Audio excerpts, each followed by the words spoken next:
নমস্কাৰ বন্ধুসকল, পুনৰ স্বাগতম জনাইছোঁ মোৰ অন্য এটা ভিডিঅ'লৈ। আৰু আপোনালোকে চাই আছে বেদান্ত ফানি। বন্ধুসকল, কি ক'ম মানে, জুবিন দাই মৰাৰ পাছতো শান্তি নাপালে, মৃত্যুৰ পাছতো শান্তি নাপালে যে এতিয়া জুবিন দা ফটো কাটিছে, গামোচা কাটি দিছে। ইমান নিকৃষ্টতা তাৰমানে মানুহ আছে। আপোনালোকে ভাবিছে নেকি যে কলিযুগটো এনেকুৱা বৰ বেছি পাপ নহয়? কলিযুগটো 4 নম্বৰত পৰিছে। সত্য যুগ, ত্ৰেতা যুগ, দ্বাপৰ যুগ, এতিয়াহে কলিযুগ। এনেকুৱাই তাৰমানে যিজন ভাল মানুহ কয় সেইজনে কেতিয়াও থাকিব নোৱাৰে। এতিয়া জুবিন দাই কিমান ভাল কাম কৰিছে অসমৰ কাৰণে। তেখেতকে বেছি তল ধৰিছে। বেছি ধৰ্ম যোনে কাম কৰিব সিয়ে তাৰমানে একদম বহুত তল খাব। বেয়া কাম কৰাখিনি বাচি যাব, ক'ৰবাত বেয়া কাম কৰি কিনে জেলত যাব, ওলাই আহিব টকা পইচা দি। ঠিক তেনেকৈ ধৰ্ম কাম কৰাবিলাকে বহুত কষ্ট পাব। ঠিক তেনেকৈ আমি যদি ভালো কাম কৰোঁ নহয়, কষ্ট পাম। ঠিক তেনেকৈ জুবিন দা ফটো চটো চব কাটি ওলাইছে। আপুনি চাব, দেখিলেই খং উঠিব। ভিডিঅ'টো চাই লওক। দুখ লাগছে দেই। অসমৰ সম্পদ বোলে, গামোচা এখন সন্মান বোলে, এখন সন্মান এইবোৰ অসমৰ কাটি পেলাই আহিলে, কোনোবা ওলাই আহিলে, কোনো ওলাই নাহিলে। গামোচা কাটি পেলাই দিছে। দাদা ফটো কাটি পেলাই আহিলে, কোনোবা ওলাই আহিলে, তেওঁক কথা ফটো একে কথা হয়। ইফালে দাদাৰ ফটো বিলাক চব কাটি কিনে পেলাই দিছে, চাওকচোন। ইফালে সমাজৰ গছ কাটি পেলাই আহিলে, এনেই মানুহবোৰ কোনো ওলাই নাহে। অকল আহিলে জয় জুবিন দা এতিয়া ঘূৰি ফুৰি ৰেলী কৰি আছে। সিহঁতে স্মৃতি তেখেতৰ ৰাখিব নোৱাৰিলে, এতিয়া স্মৃতি পাইছে সিহঁতে ৰাখিব নোৱাৰিলে।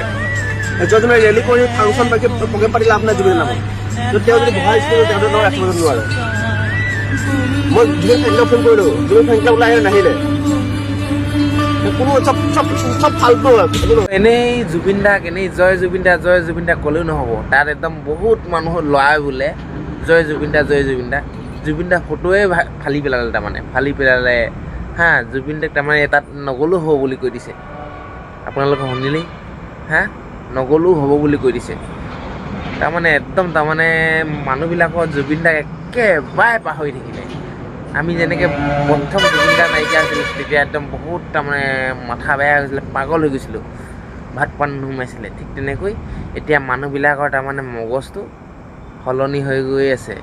ভগৱানটোৱে আগতে এনেই কৈ থৈ যোৱা নাই নহয়, নিজৰ মাক দেউতাক মৰিলেও লাহে লাহে লাহে লাহে পাহৰা হেৰিটো হৈ যায় বুলি। এইটো ভগৱানটোৱে একদম আগতে ৰচনা কৰি থৈছে। জুবিন দাক বৰ বেয়াকৈ বৰ বেয়াকৈ অপমান কৰিছে, গম পাইছেনে? একদম ফালি চলি। এনেই জয় জুবিন দা গৈ লাভ নাই, মনৰ পৰা কৰিব লাগিব। তাত গৈ কিনে এনেই মদ চদ খাবলৈ যায় ল'ৰাবিলাক। বহুত ল'ৰা মদ খাব যায়, এনেই জয় জুবিন দা জয় জুবিন। কাম নাই তহঁতৰ, শুই থাক তাত থাকি কম্বলৰ তলত ঠাণ্ডাত। এনেকুৱা অপমান কৰিছে, তাৰমানে ফালিছে, কিবা কৰিছে। জয় জুবিন দা বোলে। তহঁতি মদ খাব যাওঁ, বেয়া বস্তু খাব যাওঁ, তহঁতৰ কাম নাই। চবক ল'ৰাখিনিত অপমান হৈছে নহয়, তহঁতৰ আহি কাম নাই বুলি কৈছে। এতিয়া আমি কেতিয়াবা যাম তাত, একদম তাৰমানে এই ল'ৰা চবক একদম ভাল নালাগে দিলে চব, গম পাইছে না? এনেই যাব, মাল খাব যায়, চব কৰটা পেলাই থৈ বোলে। ভাল নালাগে এইবিলাকক, কি ক'ম তাৰমানে। বন্ধুসকল দেখিলেই এজন ভাল মানুহ হৈ কেনে মৰাৰ পিছত কিমান মানুহে ট্ৰল কৰিছে। জীয়াই থাকোঁতে চবেই মদাহী কৈছে, গম পাইছে না? কলিযুগটো বহুত ভয়ংকৰ। আপুনি ধৰ্ম কাম কৰিব, আপুনি ভাল এজন ভকতো যদি হয় নহয়, ভকতটো হ'বলৈ 3 বস্তু ল'লেই জানা ভকত নহয় বুলি এনেই নকয়, গম পাইছে না? ভকত হ'বলৈ বহুত গুণ লাগিব। আমাৰ অসমত এতিয়ালৈকে বৰ্তমান এজনো নাই। সেইজন আছিলে জুবিন দা। অকল হৰিনাম ঘিংঘিটিকৈ ল'লে নহ'ব, মনৰ পৰা ল'লেও নহ'ব। তেনেকৈ কৰ্ম কৰি দেখাব লাগিব। অকল সি হৰিনাম লৈছে, কিবা এটা কমাইছে, দুখীয়া মানুহক দিয়াটোহে মেইন, মানৱ সেৱা মেইন। আমাৰ ঠিক তেনেকৈ জুবিন দা এজনেই ভকত আছিল। আৰু নেক্সট যিমান ভকতি কওক, কৈছোঁ নহয়, কিবা নহয় কিবা এটা পইণ্টত থাকি যাব তাৰ দুখ এটা। ইমান পুণ্য পাবলৈ সহজ কথা নহয় কলিযুগত। দ্বাপৰ যুগত এজনেহে ধৰ্মৰা যুধিষ্ঠিৰে পাইছিলে। এজনেহে স্বৰ্গত স্থান পাইছিলে। বাকী কৌৰৱে নেপালে, পাণ্ডৱে বাকী কোনো নেপালে। বাকী ভীমে নেপালে, অৰ্জুনে নেপালে, নকুলে নেপালে, সহদেৱে নেপালে। 5জনৰ ভিতৰত 4জনে নেপালে। কিয় নেপালে যে আপুনি জানে? এখন বহুত দীঘলীয়া হিষ্টৰী আছে। অৰ্জুনে হৈছিল, মই এটা ধেনুধাৰ বহুত শক্তিশালী। ভীমে ভাবিছিল তাৰমানে একদম অহংকাৰ আছিল, মই এটা বহুত বহুত শক্তিশালী, গম পাইছে না? আৰু নকুলে ভাবিছিল মই বহুত ধুনীয়া, ঠিক তেনেকৈ মানুহো তাৰমানে কিছুমান তাৰমানে ধুনীয়া হ'লে এনেকুৱা লাগি আমাকো কয় মোকো কয় দেখিব বহুত বেয়া, কিছুমানে বহুত ধুনীয়া সিহঁতি কয় বেয়া বুলি। আৰু আমাৰ মতলব নাই, সিহঁতৰ অহংকাৰ, গম পাইছেনে? ঠিক তেনেকৈ এইবিলাক যে সহদেৱ মানে কিবা আপোনালোকে জানে? এই নামটোৰ অৰ্থ হৈছে সহদেৱ, সহজ সৰল। এতিয়া নকুল হৈছে ধুনীয়া, সহদেৱ হৈছে ধুনীয়াও হ'ব লাগে, সহজ সৰলো হ'ব লাগে, মানুহ শক্তিশালী হ'ব লাগে, ভীমৰ নিচিনা অৰ্জুনৰ নিচিনা শক্তিশালী হ'ব লাগে, কিন্তু অহংকাৰ হ'ব নালাগে, গম পাইছে না?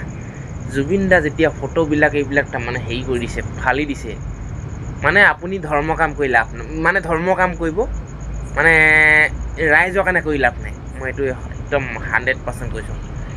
যি পাৰে দুখীয়া মানুহক, যিবিলাকে একদম বহুত দুখীয়া, ঘৰ চৰ ভাঙা, কিবা ভাঙা, সেই ঘৰটো বাঁহৰ হ'লেও বনাই দিয়ক আপুনি, বহুত ওপৰত আশীৰ্বাদ পাব।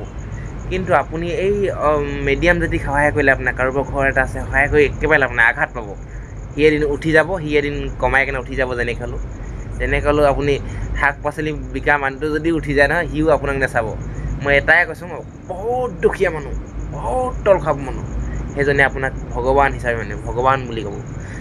ঠিক তেনেকৈ আপোনালোকে সহায় কৰিব, সৰু সুৰা এটা ঘৰ বনাই দিব ক'ৰবাত, ধৰক ক'ৰবাত 20,000 মান পৰিব ধৰকচোন, এটা বাঁহৰ ঘৰ বনালে 30,000 মান পৰিব, বা 40,000 টকাই পওক।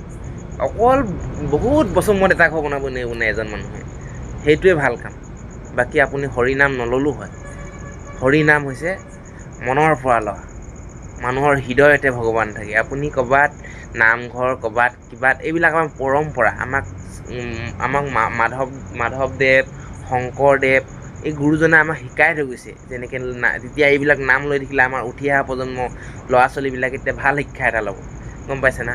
নল'লেও হয়, তাৰমানে একদম মনৰ পৰা ভাল কাম কৰি কেনে, গম পাইছে না? এইবিলাক তাৰমানে আমি যদি নলওঁ, এতিয়া কাৰোবাৰ ঘৰত যদি সকাম নেপাতোঁ, বছকীয়া ঘৰত যদি মোৰ লগৰবিলাকে যদি লগ নেপাম, বছৰেকৰ মূৰত বছকীয়া পাতিব, একেলগত লগ খাম, চবে কাম কোট লোভ মোহ মায়া সেনে কামত থাকিব, বছৰেকততো লগ পাম লগৰবিলাকক। ঠিক তেনেকৈ মানুহে এই আমাৰ শংকৰদেৱ, মাধৱদেৱ গুৰুজনাই এনেই আমাক এইবিলাক দি থৈ যোৱা নাই।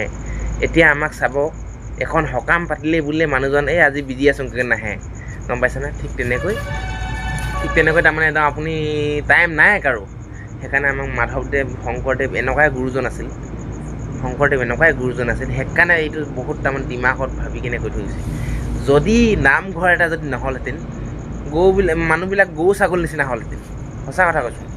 ক'ৰবাৰ মাহীয়েকক পুতেকে ধৰক ঘৰৰ আনিলে, পেহীয়েকক আনিলে, কিবাক আনিলে, মানে এনেকুৱা ঘৰক আনিলেহেঁতেন গৰু ছাগলী নিচিনা ঠিক তেনেকৈ আমাক গুৰুজনে শিকাই থৈ গৈছে। কিন্তু আমাৰ হিচাপ মতে ক'ব গ'লে, আমি এনেকৈ নামঘৰত তাৰমানে ভকতি কৰি লওঁ, মই নামঘৰত ভকতি কৰি লওঁ, ভিতৰে কিন্তু বহুত ক'লা মন, সেনেকৈও নহ'ব, গম পাইছে না? 2 পকেট থাকিব লাগিব, আমি সমাজৰ লগত যাবও লাগিব, গম পাইছে না? ঠিক তেনেকুৱা হ'ব লাগিব। দুখীয়া মানুহক মেইন কথাটো সহায় কৰিব লাগিব। আপুনি 10 বছৰত নোৱাৰিব না, একদম 20 বছৰত নোৱাৰিব না, এতিয়া নাই পচন্দ হওক, একদম এতিয়া কমাই আছে, নিজে কমাই আছে, ময়ো কমাই আছোঁ ধৰক সৰু সুৰাকৈ। এতিয়া মই নাই পোৱা 10 বছৰ 15 বছৰ মূৰত হ'লেও যদি মই সহায় কৰি লওঁ, সেনেকৈও নোৱাৰিব না। এটা মানুহে যদি এঘৰ মানুহে যদি ধনী মানুহে ধৰক আমাৰ নিচিনা ধৰক, ধনীয়ে কৈছোঁ দেই, নিজকে ধনী নহয় কিন্তু মই যদি সহায় কৰোঁ, ইমান দিনৰ মূৰত যদি সহায় কৰোঁ, ঠিক তেনেকৈ একো প্ৰব্লেম নহয়। তাৰমানে বছৰেকত তাৰমানে 5,000কৈ থৈ গ'লোঁ, 3,000কৈ থৈ গ'লোঁ, সেই 10 বছৰত 30,000 টকামান হ'বগৈ, গম পাইছে না? সেই 30,000 টকা নালাগেই এটা বাঁহ ঘৰ বনাব, লাগিব ধৰকচোন সৰু সুৰাকৈ, সৰু সুৰাই বনাই দিলে বহুত আশীৰ্বাদ পাব আপুনি। সেইকাৰণে একদম মনৰ পৰা ভকতি একদম তাৰমানে হৃদয়ৰ পৰা লওক, গম পাইছে না? এনেই আপুনি মনটো কোলা কৰি কেনে এনেই মনৰ পৰা আপুনি কৃষ্ণ বুলি শুদ্ধ মনে ভাল কাম কৰিবলৈ হ'ব। তাৰমানে এইবিলাক ভকত ক'ৰবাত নগ'লেও হয়, কিন্তু যাব লাগে, গম পাইছে না? আমাৰ উঠি অহা প্ৰজন্মই ভাল হৈ থাকে যাতে। সেইকাৰণে এইবিলাক দেখিছে নহয়, বৰ বেছি ধৰ্ম কাম কৰি তাৰমানে দেখাই লাভ নাই। তাৰমানে নিজে ধৰ্ম কাম কৰিব, দেখাই লাভ নাই। দেখালে কি কৰিব জানে না? এইটো অতি ভক্তি চোৰৰ লক্ষণ, তাৰমানে তেনেকুৱা নিচিনা মানুহবিলাকে, আমাৰ অসমীয়া মানুহ তেনেকুৱাই, গম পাইছে না?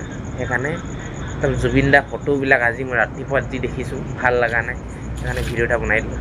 আপোনালোকে সকলোৱে যিমান পাৰে কমেণ্ট এটা কৰিব, আশা ৰাখিলোঁ। আৰু আজিলৈ এৰিলোঁ, বাই বাই। নেক্সট এটা ভিডিঅ' প্ৰতিশ্ৰুতিৰে বাই বাই অল এভৰিৱান জয় অসম জয় জুবিন দা